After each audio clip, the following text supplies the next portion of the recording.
the first piece that you did before Egypt was Bangladesh, Made in Bangladesh.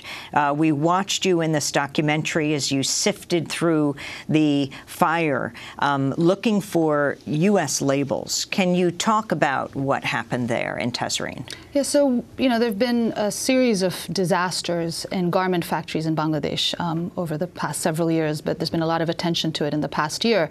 We went to Bangladesh in June to look at what was happening with Walmart's supply chain in Bangladesh. And we were interested in a pair of shorts, part of Walmart's Faded Glory line, that had been found in the ruins of Tazreen, which was a factory that burnt down last November, killing at least 112 workers. So we spoke to workers, we spoke to activists, we also spoke to different people along the supply chain.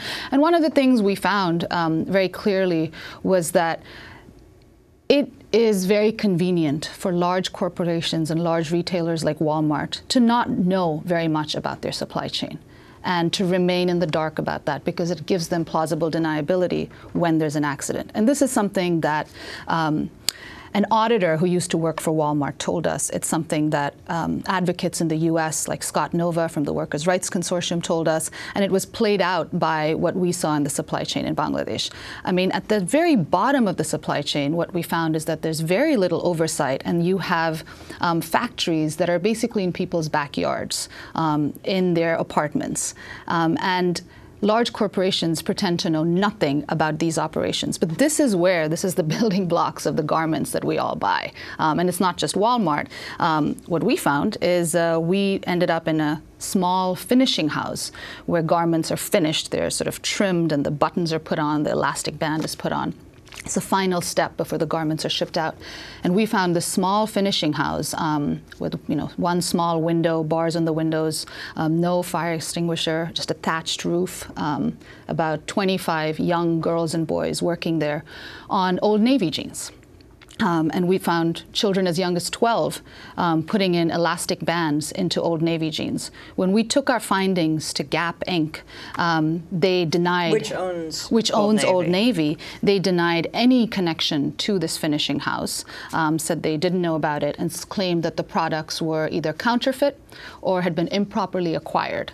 But we collected tags, Old Navy tags, at the finishing house, and we matched the barcodes from these tags to products that were being sold at Old Navy stores in the U.S. So, Gap's claim that these are counterfeit really should be called into question. And what about the attempts or the publicized attempts, especially by European manufacturers, to institute new standards for the factories in Bangladesh? What were you able to see in terms of whether there's any real progress or change in the way that the manufacturing end of this worldwide garment industry, so much of it centered in countries like Bangladesh, what's happening there? Right. I mean, so the garment industry is a backbone of the economy in Bangladesh. And, everybody wants a job in the garment industry. And, that's something that needs to be said. With respect to the brands, I mean, you've got two different safety accords now. The European retailers, signed on to one safety accord. Walmart, Gap, and other American retailers refused to sign on to that and came up with their own accord, saying that this was the best guarantee of worker safety and building safety in Bangladesh, and that they're going to begin all these inspections of factories in Bangladesh. Now, just earlier this month, there was another fire at a unit that had clothes linked to Walmart. And at least 10 people were killed in this factory fire. And Walmart claimed that this particular unit, I think it was a dyeing unit, wouldn't fall under their inspections. So there's a lot of gaps that are still not going to be included in these new safety accords. And they don't really say very much about paying workers more, about treating workers with more respect. I think it's important to remember that it's been almost a year since the Tazreen factory fire. At least 112 workers were killed. Walmart shorts were found in the rubble of the factory. There's been no compensation paid by Walmart to any of the survivors, to any of the victims' families. And they're still living in the shadow of this factory.